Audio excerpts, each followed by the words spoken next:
ఎప్పటికప్పుడు తాజా వార్తలు అందిస్తున్న ABC టీవీ P4 న్యూస్ కు స్వాగతం. భారత్ జపాన్ మధ్య కీలక వ్యూహాత్మక ఒప్పందాలు, స్వచ్ఛ ఇంధనం, రక్షణ రంగాల్లో సహకారం, బయోగ్యాస్ ప్లాంట్ల ఏర్పాటుకు భారత్ జపాన్ నిర్ణయం, ఇండో పసిఫిక్ భద్రతకు భాగస్వామ్యం కీలకం.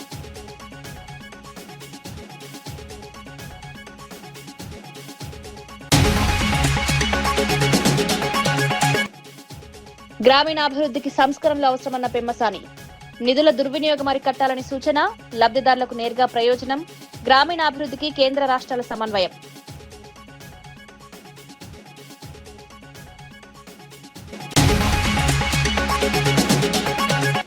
ఉద్యమకారుల ఇళ్ల స్థలాల హామీ అమలు చేయాలన్న కవిత, ఉద్యమకారుల కుటుంబాలకు ఇచ్చిన మాట నిలబెట్టాలని డిమాండ్, శాంతియుత నిరసనలను అణచివేయద్దని హెచ్చరిక, హామీలు అమలయ్యే వరకు ఉద్యమం కొనసాగుతుందన్న కవిత.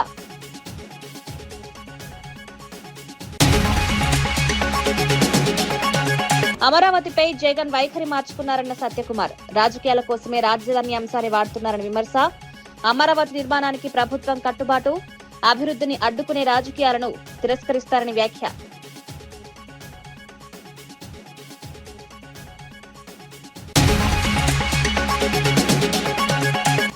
కాంగ్రెస్ బీఆర్ఎస్ రాజకీయాలు బిగ్ బాస్ డ్రామా అన్న బండి, చర్చకు సిద్ధమైతే ప్రజల ముందే రావాలని సవాల్, రెండు పార్టీలకు డబుల్ ఎలిమినేషన్ తప్పదన్న ప్రజా సమస్యలు వదిలి రాజకీయ నాటకాలు చేస్తున్నారని విమర్శ. అమరావతి రాజధాని విషయంలో వైసీపీ అధ్యక్షుడు వైఎస్ జగన్మోహన్ రెడ్డి తన వైఖరిని పూర్తిగా మార్చుకున్నారని మంత్రి సత్యకుమార్ ఆరోపించారు. అధికారంలో ఉన్నప్పుడు అమరావతిని వ్యతిరేకించిన వైసీపీ ఇప్పుడు రాజకీయ ప్రయోజనాల కోసం రాజధాని అంశాన్ని వాడుకుంటోందని విమర్శించారు.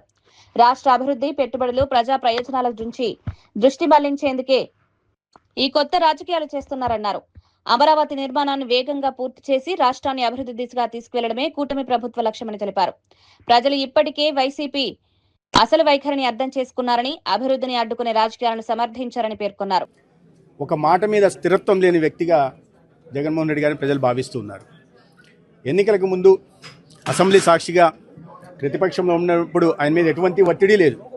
కానీ అమరావతి రాజధానిగా ఉంటుందని చెప్పి అసెంబ్లీ సాక్షిగా చేసిన తీర్మానానికి తనతో పాటు ఎమ్మెల్యేల చేత మద్దతు పలికించి ఎన్నికల సమయం అప్పుడు రాజధాని అమరావతి ప్రాంతంలో మిగతా పార్టీలకు చిత్తశుద్ధి లేదు, మిగతా నాయకులకు చిత్తశుద్ధి లేదు, నేను మాత్రమే ఇక్కడ ఇల్లు నిర్మించుకున్నాను, అంటే అమరావతిని నేను ఏ రకంగా అభివృద్ధి చేస్తానో చూడండి, ఈ అభివృద్ధి కొనసాగిస్తానని చెప్పడం జరిగింది. ఎన్నికలు అయిన తర్వాత 3 రాజధానుల పేరుతో ఒక వికృత రాక్షస క్రీడకి శ్రీకారం చుట్టి అటువైపు విశాఖపట్నం, మధ్యలో అమరావతి పరిపాలనా రాజధాని అని, ఇక్కడేమో న్యాయ రాజధాని కర్నూలు జిల్లా.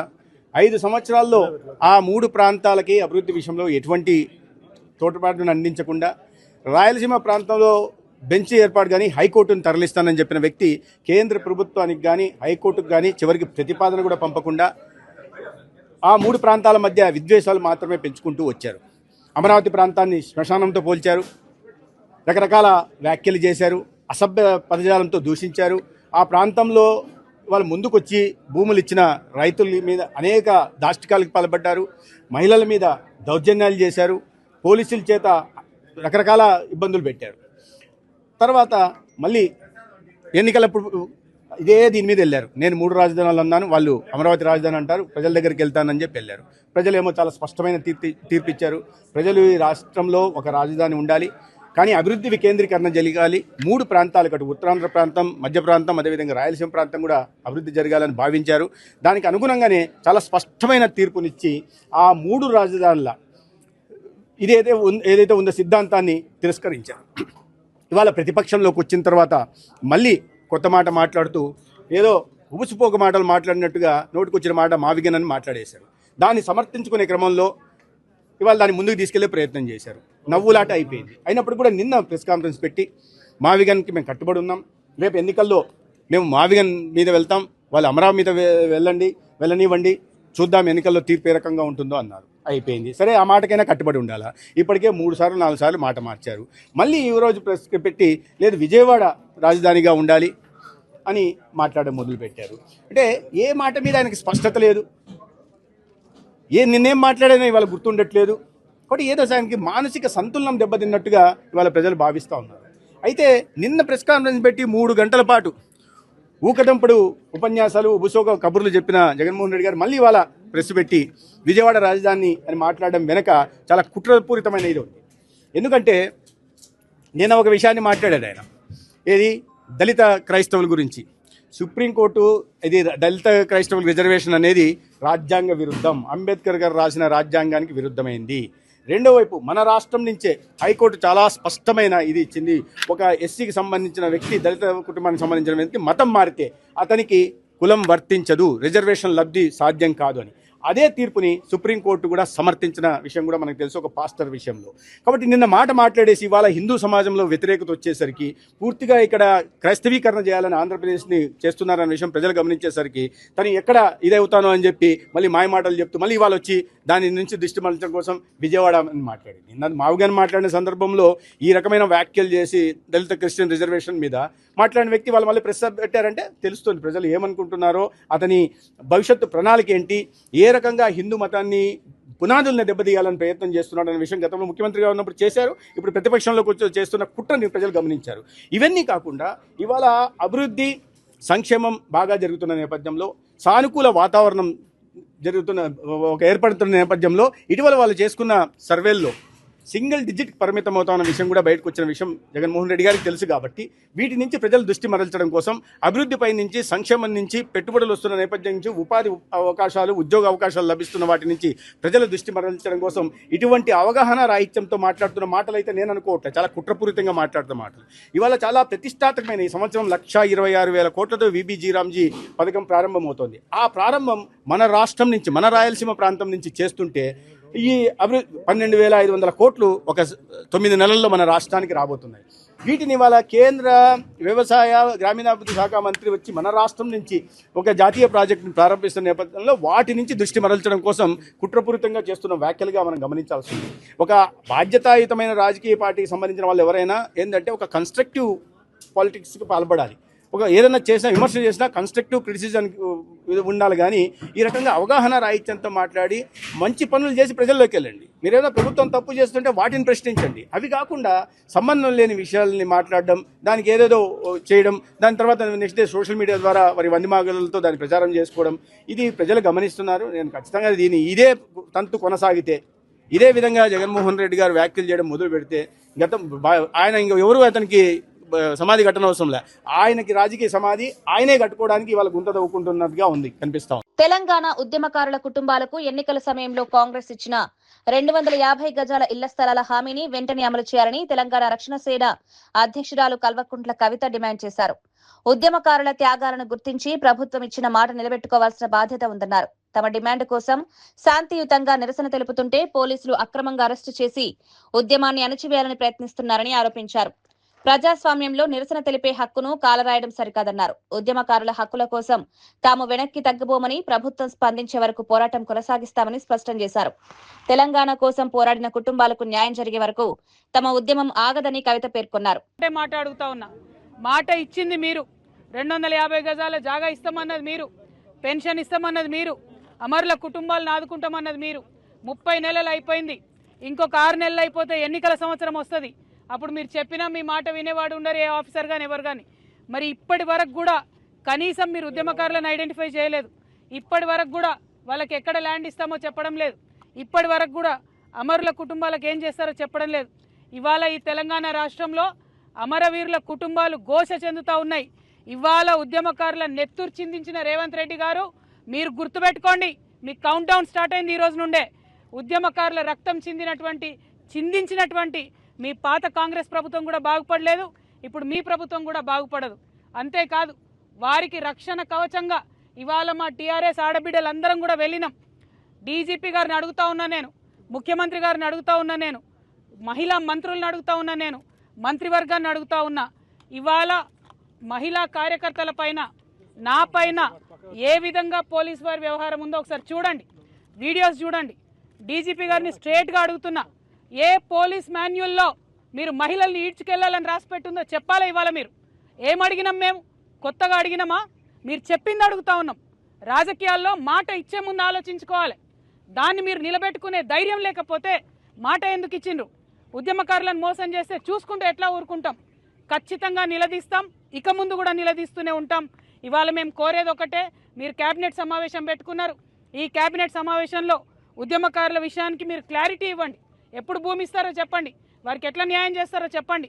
కానిస్టేబుల్ అభ్యర్థులు ఉన్నారు, వాళ్ళు సెక్రటేరియట్ ముట్టడి చేస్తూ ఉన్నారు, వాళ్ళకి ఎట్లా న్యాయం చేస్తారో చెప్పండి.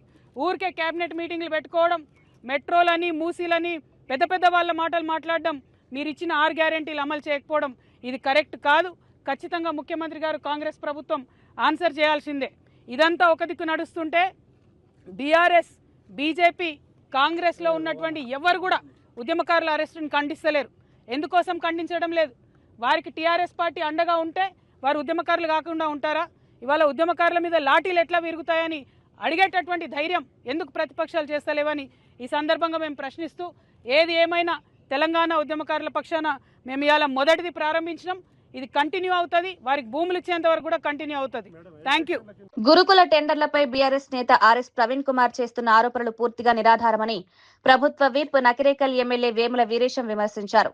దళిత వర్గాలకు చెందిన మంత్రి అడ్లూరి లక్ష్మణ్ కుమార్ సంక్షేమం కోసం కృషి చేస్తున్న నాయకుడని, అలాంటి వ్యక్తిపై ఆధారాలు లేకుండా అవినీతి ఆరోపణలు చేయడం బాధ్యతారాహిత్యమన్నారు. 1100 కోట్ల టెండర్లో 2000 కోట్ల అవినీతి జరిగిందని చెప్పడం వాస్తవాలకు విరుద్ధమన్నారు. రాజకీయ లబ్ధి కోసం అబద్ధపు ప్రచారం చేయడం మానుకోవాలని సూచించారు.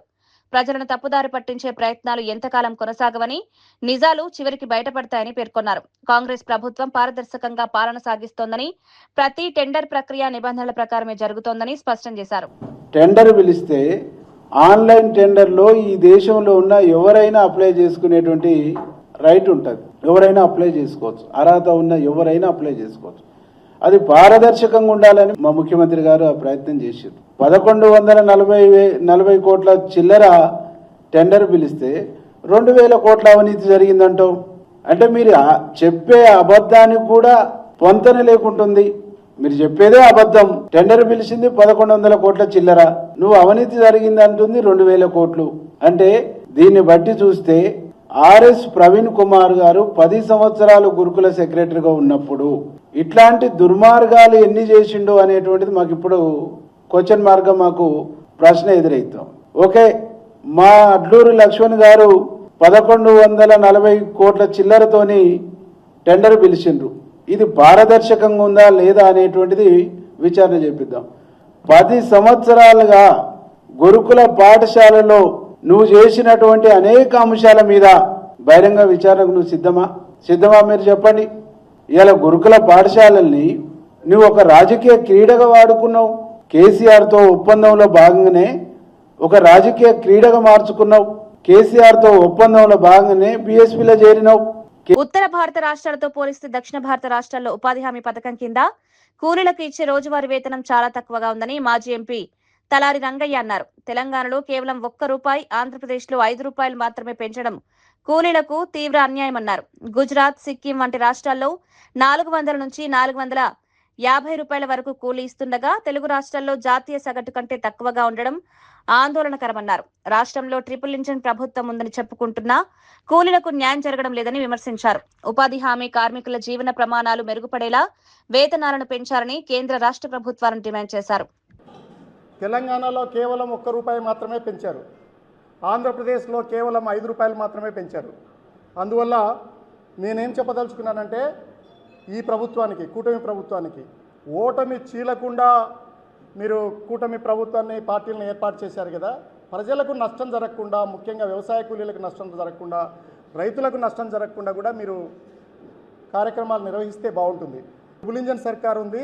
ట్రిపుల్ ఇంజన్ సర్కార్లో ఉన్న 3 ఇంజన్లు కూడా ఆంధ్రప్రదేశ్లో, తెలుగు రాష్ట్రాల్లో ఉన్న కూలీలకి ద్రోహం చేస్తున్నారని నేను తెలియజేస్తున్నా.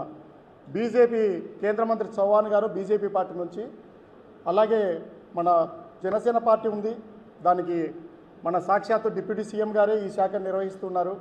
అలాగే టీడీపీకి కూడా పెమ్మసాని గారే కేంద్రంలో మంత్రిగా ఉన్నారు. అందువల్ల మీరు ఎప్పుడైనా కానీ కూడా పేదలకు సంబంధించింది, ముఖ్యంగా వ్యవసాయ కార్మికులకు సంబంధించిన విషయాల్లో దాదాపు రాష్ట్రంలో 47 లక్షల కార్డులు ఉన్నాయి. లబ్ధిదారులు 47 లక్షల కార్డులు ఉన్నాయంటే 47 లక్షల కుటుంబాలు ఉన్నాయని అర్థం. ఎందుకంటే జాబ్ కార్డు, రేషన్ కార్డు అనేది కుటుంబానికి ఒకటి ఇస్తారు.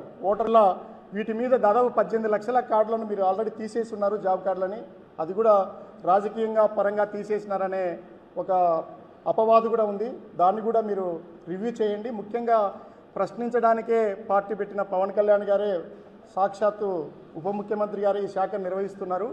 నాకు గుర్తున్నంత వరకు కూడా మరి మీడియా మిత్రులకు ప్రజలకు పవన్ కళ్యాణ్ అంటే ఉప ముఖ్యమంత్రి గారు ఏమి రివ్యూల మీద ఉన్నారు అనేది ఏం గుర్తొస్తుందో తెలియదు, కానీ నాకు ఎక్కువ ఆయన గుర్తొస్తున్నది ఏంటంటే ఉపాధి హామీ పథకం నిధులను టీడీపీ నాయకులు దుర్వినియోగం చేశారని వైఎస్ఆర్సీపీ పంచాయతీరాజ్ విభాగం అధ్యక్షుడు వెన్నపూస రవీంద్రారెడ్డి ఆరోపించారు.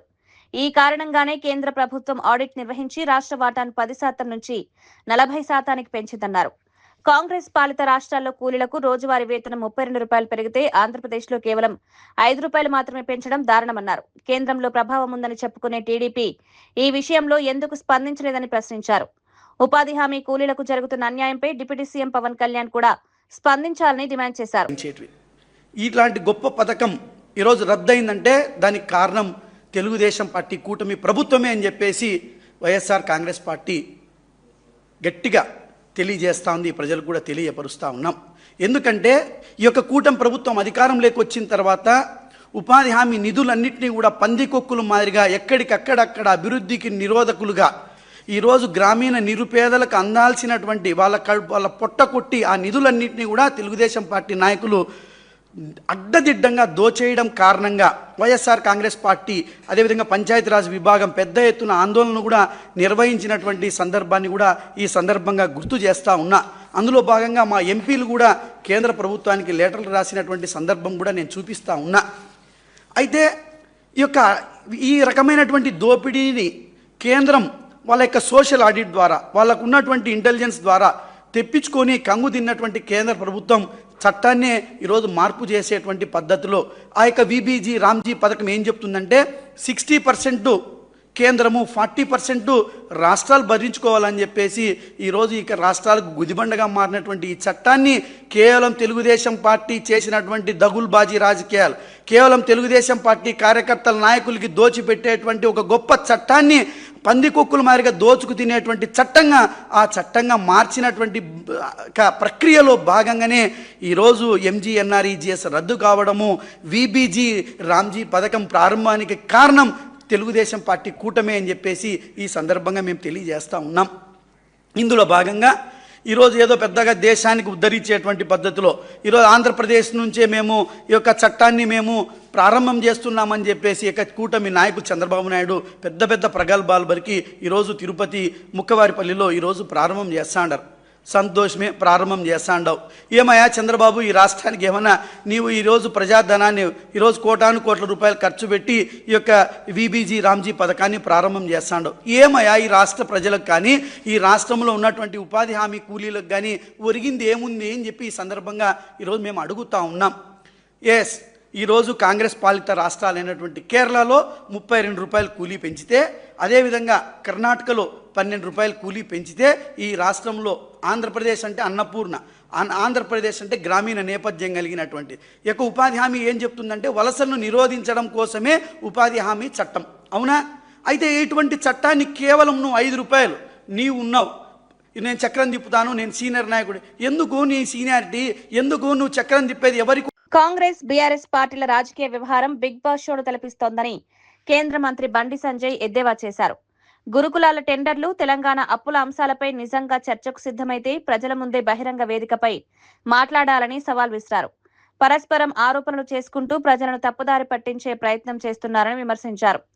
ఈ రెండు పార్టీలు ప్రజల విశ్వాసాన్ని కోల్పోయాయని, వచ్చే ఎన్నికల్లో ప్రజలు రెండింటికి డబుల్ ఎలిమినేషన్ ఇస్తారని వ్యాఖ్యానించారు. రాష్ట్ర అభివృద్ధికి నిజాయితీతో పనిచేసేది బీజేపీ మాత్రమేనని పేర్కొన్నారు. ఆపండి, మీరు ఆడుతున్న నాటకాలు ఆపండి. మిమ్మల్ని చూసి ప్రజలు నవ్వుకుంటున్నారు. తెలంగాణ రాష్ట్రంలో మీరు ఏదో మేము చేస్తున్నాం అనుకుంటున్నారు. మీరు డ్రామాలు చూసి ప్రజలు నవ్వుకుంటున్నారు. మీకు దమ్ము, ధైర్యము, నిజాయితీ, నిబద్ధత ఉంటే ఎస్, భారతీయ జనతా పార్టీ ముందుకు వస్తుంది. రామచంద్రరావుతో మాడతాం, వారి అనుమతితో మేమే వేదిక ఏర్పాటు చేస్తాం. బీఆర్ఎస్ పార్టీ నుంచి 2 నాయకులు, కాంగ్రెస్ పార్టీ నుంచి 2 నాయకులు రండి, ఆ వేదికకు రండి. మీరు వాళ్ళ గురించి, వాళ్ళు మీ గురించి చెప్పుకోండి. మీ ఇద్దరి గురించి మేం చెప్తాం. ప్రజలకు వాస్తవాలు తెలవాలి, ఎవరు ఏం చేసిండ్రో అనే వాస్తవాలు తెలవాలంటే మీకు నిజాయితీ, నిబద్ధత ఉంటే మేము పెట్టే వేదికకు రావాల్సిందిగా నేను 2 పార్టీల నాయకులను కోరుతున్నా. మీరు ఇదే విధంగా వివరిస్తే మిమ్మల్ని తెలంగాణ ప్రజలు క్షమించారు. బిగ్ బాస్ షో మాదిరిగానే డబుల్ ఎలిమినేషన్ అవుతారు. నెక్స్ట్ వచ్చేది డబుల్ ఇంజన్ సర్కార్ వస్తుంది తెలంగాణ రాష్ట్రంలో. దాన్ని గుర్తుంచుకోండి. ఇప్పటికైనా మీరు డ్రామాలు ఆపండి. టీవీల కోసం, పేపర్ల కోసం, మీరు కవరేజ్ కోసం మాత్రమే మీరు డ్రామాలు ఆడుతున్నారు. ఈ రెండు అవినీతి పార్టీలే. రెండు పార్టీలు కూడా ప్రజలు చీదరించుకున్న విషయాన్ని మీరు గుర్తుంచుకోవాల్సిందిగా నేను అప్పీల్ చేస్తున్నా. మీరు వెంటనే ఈ విషయంలో స్పందించాల్సిందిగా కోరుతా ఉన్నా. కాంగ్రెస్ ప్రభుత్వం సింగిల్ విండో పేరుతో అవినీతికి తలుపులు తెరిచిందని బీఆర్ఎస్ ప్రధాన కార్యదర్శి ఆర్ఎస్ ప్రవీణ్ కుమార్ ఆరోపించారు. ఒక్కసారిగా 100 కోట్ల రూపాయల కమిషన్ల కోసం జీవో నెంబర్ 17ను రాత్రికి రాత్రి తీసుకొచ్చారని విమర్శించారు. ఈ నిర్ణయం వల్ల రాష్ట్రంలోని దాదాపు 10,000 మంది దళిత, బహుజన చిన్న కాంట్రాక్టర్లకు తీవ్ర అన్యాయం జరిగిందన్నారు. చిన్న కాంట్రాక్టర్లకు లభించే అవకాశాలను పూర్తిగా దూరం చేసి కొద్ది మందికే లబ్ధి చేకూర్చేలా ప్రభుత్వం వ్యవహరిస్తోందని ఆరోపించారు. పారదర్శకత పేరుతో జరుగుతున్న ప్రక్రియలో భారీ అవినీతి దాగి ఉందని, ప్రభుత్వం వెంటనే ఈ జీవోను వెనక్కి తీసుకోవాలని డిమాండ్ చేశారు. పేద యువకులను అన్ని జిల్లాల్లో DPCల ద్వారా కాంట్రాక్టర్లుగా చేసి వారు సంవత్సరానికి కనీసం ఒక నెలకు ఒక 10,000 నుంచి 12,000 నుంచి సంవత్సరానికి 1,00,000 రూపాయలు సంపాదించుకునే విధంగా కేసీఆర్ గారు తయారు చేశారు. రేవంత్ రెడ్డి గారు, మీ దగ్గర అన్ని డిపార్ట్మెంట్లు మీ దగ్గరే ఉన్నాయి. దయచేసి మీరు DPC రికార్డులన్నీ తెప్పించండి.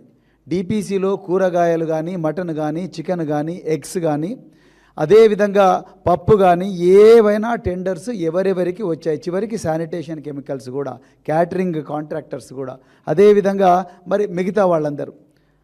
సో ఈరోజు ఈ విధంగా అయితే మనకు డబ్బులు రావని రాత్రికి రాత్రే 2025లో జీవో 17 తీసుకొచ్చారు. ఈ జీవో 17 తయారు చేసిన విధానం చూస్తే ఒళ్ళు గగురు పొడిచే నిజాలు బయటకు వస్తాయి, వెన్నులో చలి పుడుతుంది. నిజానికి జీవో 17 సోషల్ వెల్ఫేర్ డిపార్ట్మెంట్ నుంచి ఆ head of the department file move చేసి సోషల్ వెల్ఫేర్ సెక్రటరీ ద్వారా గౌరవ ముఖ్యమంత్రి గారికి పంపించారు. తర్వాత అడ్లూరు లక్ష్మణ్ కుమార్ గారి సిగ్నేచర్ తీసుకున్నారు. ఈరోజు జీవో 17 అనేది కేవలం ఎస్సీకే కాదు, SC, ST, BC, minority, model schools, ప్రభుత్వ పాఠశాలలు, అన్ని సమగ్ర శిక్షా అభియాన్, KGBVలు వీటన్నిటికీ వర్తిస్తుంది. అంటే ఈ ఫైలు పొన్నం ప్రభాకర్ గారి దగ్గరికి వెళ్ళాలి, అజరుద్దీన్ గారి దగ్గరికి వెళ్ళాలి, అదేవిధంగా ప్రిన్సిపల్ సెక్రటరీ సోషల్ వెల్ఫేర్కి వెళ్ళాలి, ట్రైబల్ వెల్ఫేర్కి వెళ్ళాలి, బీసీ వెల్ఫేర్కి వెళ్ళాలి, అదేవిధంగా డైరెక్టర్ స్కూల్ ఎడ్యుకేషన్కి వెళ్ళాలి. వీళ్ళందరి ద్వారా ఫైలు ముఖ్యమంత్రి గారి దగ్గరికి పోయి finally the buck stops with the honourable chief minister. It is the chief minister who has to approve this file. అలా పోలేదు. ఇది head of the department social welfare. ఆ రోజు సోషల్ వెల్ఫేర్లో సెక్రటరీ ఒక ఆఫీసర్ ఉంటే మేము అధికారుల పేర్లు తీసుకోవడం ఈ పార్టీ సంస్కృతి, మన పార్టీ సంస్కృతి కాదు కాబట్టి మేము తీసుకోవట్లేదు. వారి దగ్గర నుంచి డైరెక్ట్గా ముఖ్యమంత్రి గారి దగ్గరికి పోయింది.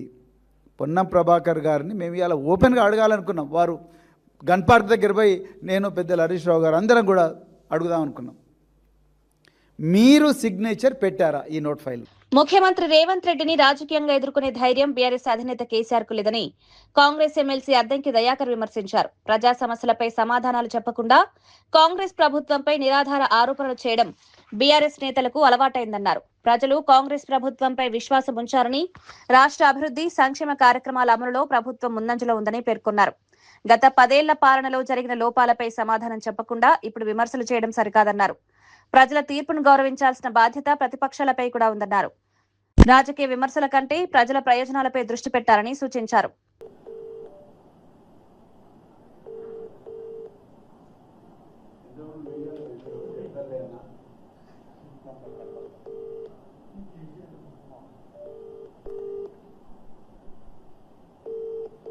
లైవ్ చూస్తుంటే స్పందించండి. చూస్తున్నా వాళ్ళు చూస్తుండో లేదో. కేసీఆర్ మళ్ళొక్కసారి చేద్దాం చివరికి, కానీ కేసీఆర్ ఒకవేళ చూస్తే మళ్ళీ కాల్ చేయండి. ఎందుకంటే మీతో మాట్లాడి మిమ్మల్ని రమ్మని ఆహ్వానించడానికి ముఖ్యమంత్రి గారు ఆహ్వానించింది మిమ్మల్ని. ఇక పిచ్చి కుక్కలని లేచి వస్తా ఉన్నాయి. వాళ్ళని ఎవరు పిలిచిండ్రో నాకు అర్థం కావట్లేదు. గురుకులాల టెండర్లలో భారీ అవినీతి జరిగిందనే విషయం బయటపడకుండా ఉండేందుకే తమను చర్చకు వెళ్లకుండా అడ్డుకుని అరెస్ట్ చేశారని బీఆర్ఎస్ ఎమ్మెల్యే హరీష్ రావు ఆరోపించారు. ఆర్ఎస్ ప్రవీణ్ కుమార్ చర్చకు వస్తారని చెప్పినా తానే రావాలని, గన్ పార్క్ వద్దకు రావాలని కాంగ్రెస్ నేతలు కోరారని తెలిపారు. అందుకు అంగీకరించి తాను అక్కడికి వెళ్తుండగా పోలీసులు అకస్మాత్తుగా అరెస్ట్ చేసి కంచన్బాగ్ పోలీస్ స్టేషన్ కు తరలించారన్నారు. అక్కడ కూడా కుర్చీ వేసుకుని మంత్రులను చర్చకు రావాలని ఆహ్వానించినట్లు వెల్లడించారు. చర్చ జరిగితే టెండర్లలో జరిగిన అక్రమాలు, ప్రభుత్వ వైఖరి ప్రజలకు తెలిసిపోతుందనే భయంతోనే ప్రభుత్వం ఈ చర్యలకు దిగిందన్నారు. ప్రజల ప్రశ్నలకు సమాధానం చెప్పకుండా అరెస్టులతో నిజాలను దాచలేరని, గురుకులాల టెండర్ల వ్యవహారంపై పూర్తి స్థాయి విచారణ జరపాలని హరీష్ రావు డిమాండ్ చేశారు. చర్చకు సిద్ధమని అనేక సార్లు అనడం, తోకముడ్చడం. దీంతో మా ఆర్ఎస్ ప్రవీణ్ గారు ఈరోజు సోమాజిగూడ ప్రెస్ క్లబ్లో ఉదయం 12 గంటలకు మేము వస్తున్నాం, మీరు రండి అని స్పష్టంగా ఆయన సవాల్ వేసినారు. ప్రెస్ క్లబ్ బుక్ చేసినారు, అన్ని ఏర్పాట్లు చేసిండ్రు. మరి ఎందుకు ప్రెస్ క్లబ్కు రాలేదు? ప్రెస్ క్లబ్కు రాకుండా ట్విస్ట్ ఇచ్చిండ్రు. ఏమని? లేలే ప్రవీణ్ కుమార్ గారు మీతో మేము మాట్లాడడం, హరీష్ రావు వస్తేనే మాట్లాడతాము అని ట్విస్ట్ ఇచ్చిండ్రు. యాక్చువల్గా నాకు ఇవాళ షెడ్యూల్డ్ ప్రోగ్రామ్ నా కాన్స్టిట్యున్సీలో 4-5 ఇంపార్టెంట్ ప్రోగ్రామ్స్ ఉండే. బట్ అయినా మీరు ట్విస్ట్ ఇచ్చినప్పుడు, నన్నే రమ్మన్నప్పుడు ఒక బాధ్యత కలిగిన నాయకుడిగా, ప్రధాన ప్రతిపక్షంగా నా ప్రోగ్రామ్స్ అన్నీ క్యాన్సిల్ చేసుకొని మా ప్రవీణ్ అన్నకు ఫోన్ చేసుకొని నేను ఇక్కడికి వచ్చిన. సో కొప్పుల ఈశ్వర్ గారు, నేను, ఆర్ఎస్ ప్రవీణ్ గారు మేము సోమాజిగూడ ప్రెస్ క్లబ్ పోవాలి. కానీ గౌరవ మంత్రులు కదా, వాళ్ళ మీద ఉండేటువంటి గౌరవంతో 3 మంత్రులు, సరేలే మనకు బేసిజాలు అవసరం లేదు, వాళ్ళు పిలిచిన దగ్గరికే పోదాం, ఏదో మేము పిలిచినాం సోమాజిగూడ, మేము ముందు సవాల్ వేసినాం, ఈడికే రా అని మేము జిద్దుకు పోలే. వాళ్ళు మంత్రులు, చలో గౌరవం ఇద్దాం, వాళ్ళు బిజీ ఉంటారు ప్రభుత్వంలో, వాళ్ళు పిలిచిన కాడికే వెళ్దామని మేము బయలుదేరినాం. బయలుదేరితే మమ్మల్ని, మా కార్లను పోలీసులు ఆపేసినారు. అఫ్కోర్స్ ఇలా నాకు హిట్లరే మార్గదర్శకం అన్న ముఖ్యమంత్రి, ఆయనే హోంమంత్రి, ఇంతకుమించి ఆయన ఇంకేదో చేస్తాడని మేము కూడా ఏం ఆశించట్లేదు. నిజంగా మంత్రుల సవాల్ నిజమే అయితే, ఆ మంత్రులు చర్చకు సిద్ధం ఉంటుంటే మమ్మల్ని పోలీసుల చేత ఎందుకు అరెస్ట్ చేశారు? నిజంగా మీరు చర్చకు సిద్ధం ఉంటే మమ్మల్ని గన్ పార్క్ రానియాలి కదా. మేము మీడియాకు ముందే చెప్పినాం, మంత్రులు మమ్మల్ని గన్ పార్క్ ఆహ్వానించారు, సరే మేము అన్నకాడికి వాళ్ళు రావట్లేదు కదా, వాళ్ళకి ఈగో. హైదరాబాద్ పోలీసులు దేశవ్యాప్తంగా 21 రాష్ట్రాలకు గంజాయి సరఫరా చేస్తున్న భారీ అంతర్రాష్ట్ర మాదక ద్రవ్యాల ముఠాను ఛేదించారు. Hyderabad police commissioner CV Anand వివరాల ప్రకారం హెచ్న్యూ పోలీసుల దర్యాప్తులో జార్ఖండ్ కేంద్రంగా ఈ నెట్వర్క్ పనిచేస్తున్నట్లు గుర్తించారు. ప్రధాన నిందితుడు సత్యం మిశ్రా అరెస్ట్ చేయగా మరో 4 పరారీలో ఉన్నారు. స్పీడ్ పోస్ట్, ప్రైవేట్ కొరియర్లు, రైళ్లు, విమానాల ద్వారా గంజాయిని మందుల పేరుతో పార్సిల్లో పంపుతున్నట్లు విచారణలో తేలింది. మ్యాంగో ఫ్లవర్, స్టిక్ వంటి కోడి పదాలతో మాదక ద్రవ్యాలను లావాదేవీలు నిర్వహించేవారని పోలీసులు వెల్లడించారు. హైదరాబాద్ లో 2 కొనుగోలుదారులను అదుపులోకి తీసుకుని 2 కిలోల గంజాయిని స్వాధీనం చేసుకున్నారు. మిశ్రా ఈయన జార్ఖండ్ నేటివ్ అరెస్ట్ చేయడం జరిగింది. 4 ఈ గ్యాంగ్ కి సంబంధించిన వాళ్ళు ఎబ్స్కాండింగ్ లో ఉన్నారు. 2018 లో ఈ డ్రగ్స్ కి అలవాటు పడినారు. దేశవ్యాప్తంగా కొంతమంది పరిచయం కూడా కావడం జరిగింది. మనం ఈ గాంజా సప్లై చేయడంతోనే మనకు ఈజీగా మనీ వస్తుంది, పెద్ద ఎత్తున డబ్బులు వస్తుందని చెప్పి ఆయన వాళ్ళ బ్రదర్ అయిన శుభం మిశ్రా అలియాస్ శుభం దాదా అలియాస్ భయ్యా 22 అని చెప్పి ఆయన ఇన్వాల్వ్ చేసి ఆయన ఈ 2 కలిసి మళ్ళీ వాళ్ళ రిలేటివ్స్ అయిన సచిన్ మిశ్రా, రాహుల్ జా అలియాస్ చోటా మిశ్రా, సంతోష్ పండిట్ అంతా కలిసి ఒక సిండికేట్ గా, ఒక గ్యాంగ్ గా, ఒక ముఠాగా ఏర్పాటు చేసి దేశవ్యాప్తంగా ఒక ఈ గాంజా సప్లై నెట్వర్క్ ని వాళ్ళందరూ కూడా ఏర్పాటు చేయడం జరిగింది. గాంజా పండితే మీకు బాగుంటుంది, బాగా డబ్బులు వస్తుందని చెప్పి వేరే వాళ్ళని కూడా ఈ గాంజా పండడంలో, కల్టివేట్ చేయడంలో చాలా ఎంకరేజ్ చేశారు. డోర్ స్టెప్ డెలివరీ చేస్తారు. అట్లానే సెకండ్ పర్సనలైజ్డ్ డెలివరీ, అంటే వాళ్ళు ఆర్డర్ చేస్తే ఇమ్మీడియట్లీ వాళ్ళ ఇంటి దగ్గర వెళ్ళి లేదా వాళ్ళ దగ్గర ఉన్న ప్లేస్కి వెళ్ళి అక్కడ ఈ ఒక్క గాంజాని సప్లై చేయడం జరుగుతుంది. వాళ్ళ ఇంటి దగ్గర ఉన్న 2 పోస్ట్ ఆఫీసెస్ని వాళ్ళు వాడుకోవడం జరిగింది. వాళ్ళు పోస్ట్ ఆఫీస్ వాళ్ళకి అబద్ధం చెప్పి దీంట్లో మందు ఉంది, ఇది మెడిసిన్స్ అని చెప్పి వాళ్ళు అబద్ధం చెప్పి వాళ్ళకి అక్కడి నుంచి స్పీడ్ పోస్ట్ ద్వారా దేశవ్యాప్తంగా సప్లై చేయడం జరుగుతుంది. మరిన్ని వార్తలతో మళ్ళీ కలుద్దాం. నమస్కారం.